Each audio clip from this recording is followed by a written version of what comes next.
my pack, my tribe. Welcome to Howling After Dark. So tonight's show is called The Missing.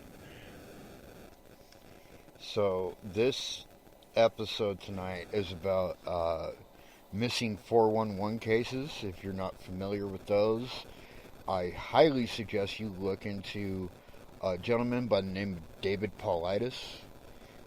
He was a Montana he is a Montana native, my home state, and he was a detective. And one day he was visiting a national park, and some rangers approached him and told him about these mysterious disappearances happening in the national park. And he started looking into them, and more of these disappearances popped up, and they all have to fit a certain criteria to be missing 411. Things like the dogs, like tracking dogs couldn't find a scent. Things like their clothes, if they were found, were missing or placed in really odd places. Things like if they are found, they're like miles away from where they should have been found. In these places that are very difficult to get to. Things of that nature. And there's actually a list he has of I think it's like a dozen different things that need to be met in order for this to qualify as missing 411. So definitely check it out. It is definitely worth your time. It's fascinating stuff. And, it's tragic for the people that have disappeared, but fascinating nonetheless. So we're going to be talking about some of those. We're also going to be talking about some other mysterious disappearances that, for whatever reason, didn't qualify as missing 411 cases, either because they didn't fit the criteria or because Mr. Paulides just didn't get around to investigating them. One of those is actually one of my favorite subjects. His name was Kenny Veach. If you're unfamiliar with Kenny Veach, his disappearance, he was an avid hiker who was hiking out in the desert near Area 51 in Nevada. And he had an experience out there. He said that he came across a cave with an M-shaped entrance, and as he approached, he felt like his whole body was vibrating. He felt nauseous and dizzy, and like it was like he was being repelled from entering this particular cave, which is not in Area 51, by the way. It's on the other side of this road, or freeway, and miles further away, going by his description, and very far from Area 51 at that point. And so it's a big mystery. And a bunch of people on YouTube, a bunch of his followers and whatnot, were kind of not believing him about his experience, and kind of goaded him into going back out there and trying to find it. And so he did this video where he went out and tried to find it and couldn't find it. And so that was a wash. And then, people kept goading him. And so he went back out there. And I think he went 2 or 3 times. I think he went at least 2 times. But I'm pretty sure it was at least 3, and he had disappeared on the 3rd time. but I could be wrong about that. Um, in any case, in the last video that he posted on YouTube, and you can look these up on YouTube, by the way, they're still on there. He was next to this vertical mine shaft. Like the kind where you would have to ride a lift down into the mine. He was right next to an old one of those, and that was the last anybody had ever seen him. Now, when they went out to search for him, they did find his phone right next to the entrance of this mine. And they looked down into the mine, at least as best as they could, and no sign of him.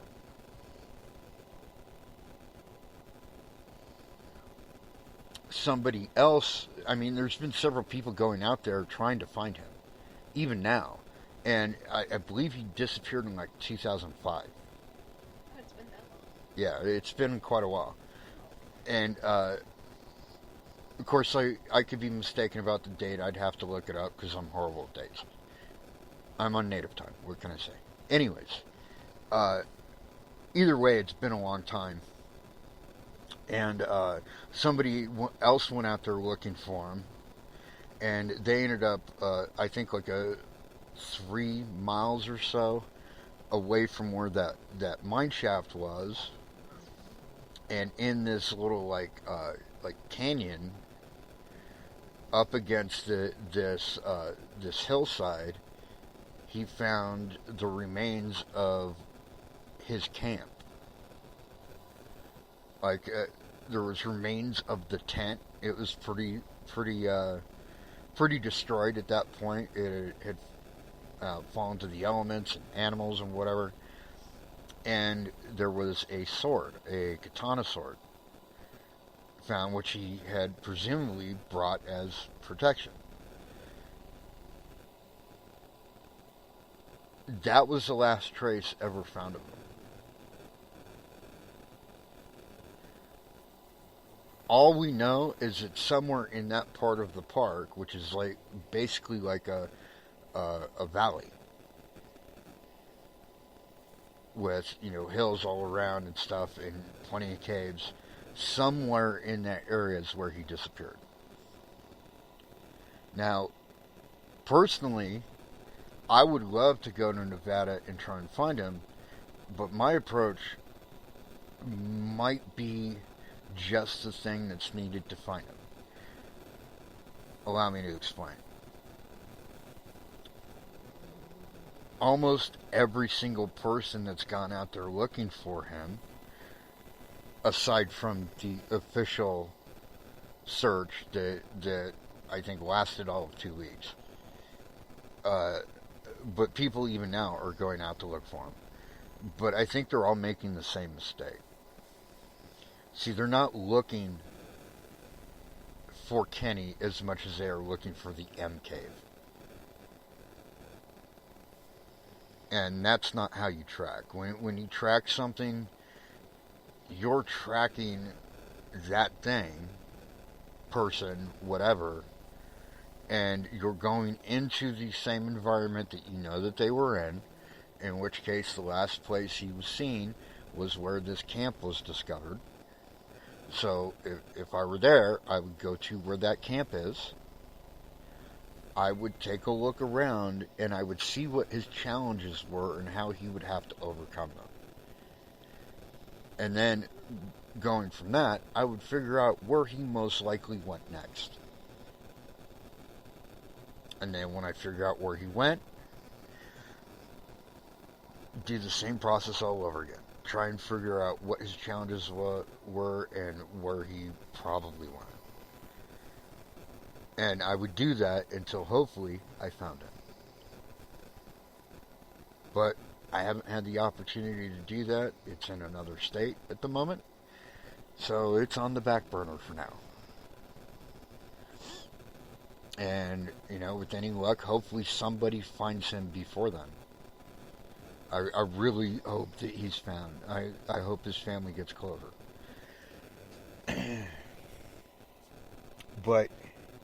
here's the thing. He's not the only disappearance that's like this. And the disappearances we're talking about today are mostly in North America, the United States, and Canada. But there's disappearances just as mysterious in other parts of the world.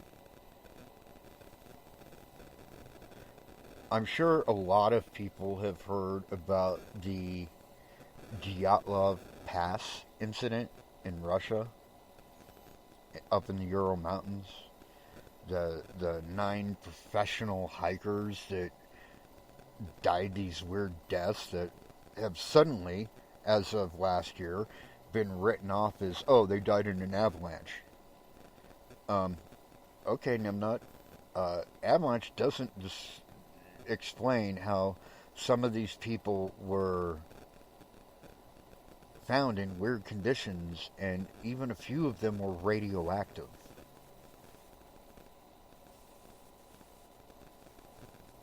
So, yeah, you can take your avalanche theory and shove it.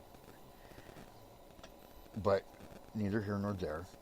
The reason I bring this up is because somebody else actually went missing in that same area. A researcher that was looking into what actually happened at Dyatlov Pass. A guy by the name of Yuri Yamovovich. Yuri he's kind of well known, or was well known, I should say, in Russia at the time. He was kind of like Russia's Hans Holzer or Barry Taff. Like, he was the guy for the paranormal stuff. And he went up into that same exact area. Like, literally, the one thing that we do know is before he disappeared, he had actually recorded in his logbook that he had reached the site of their camp. So he was in the exact area. And the only thing they found of this guy was the logbook.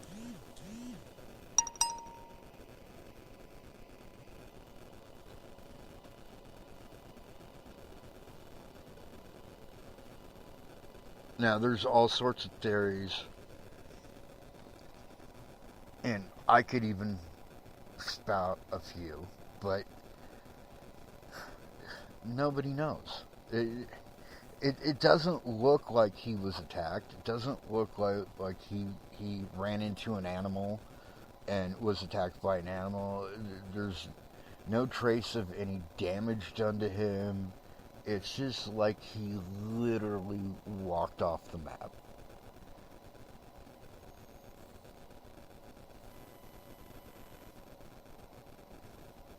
And he's not the only one either. In 1948, in Arizona, this gentleman, I don't recall his name, I'll have to look it up. Or you can look it up, just look up Mysterious Disappearance 1948, Arizona. Yuma area. This gentleman,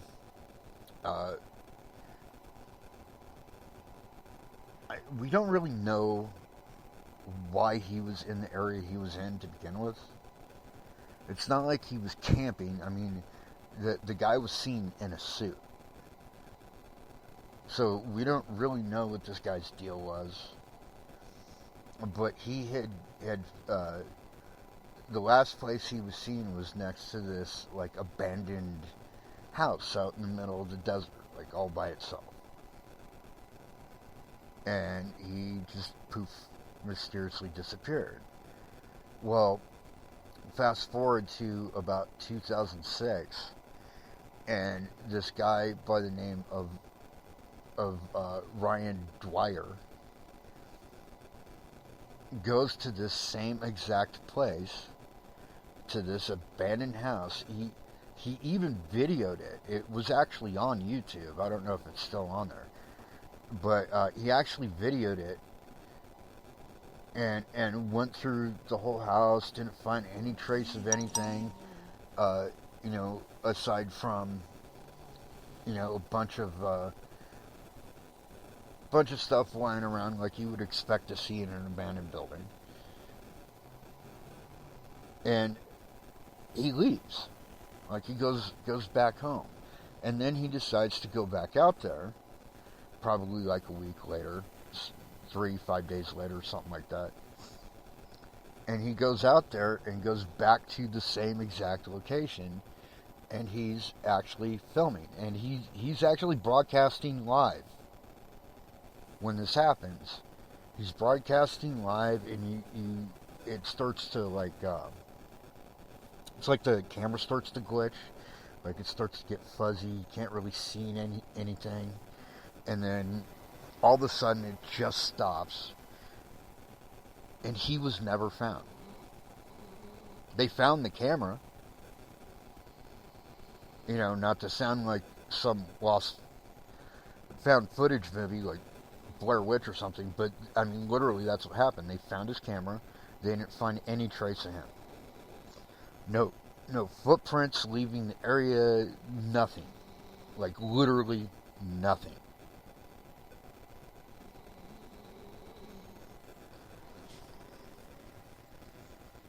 They had scent dogs out there. They had search parties out there, and nobody found a thing.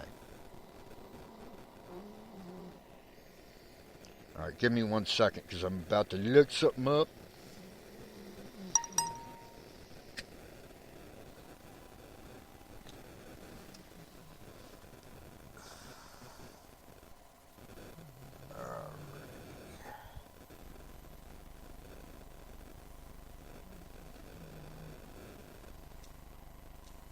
Buying the books, which I totally understand. Like, uh,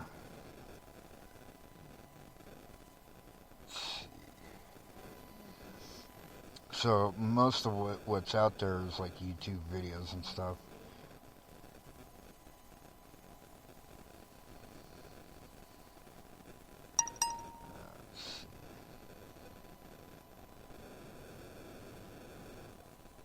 Well, one of the ones I know about. Uh,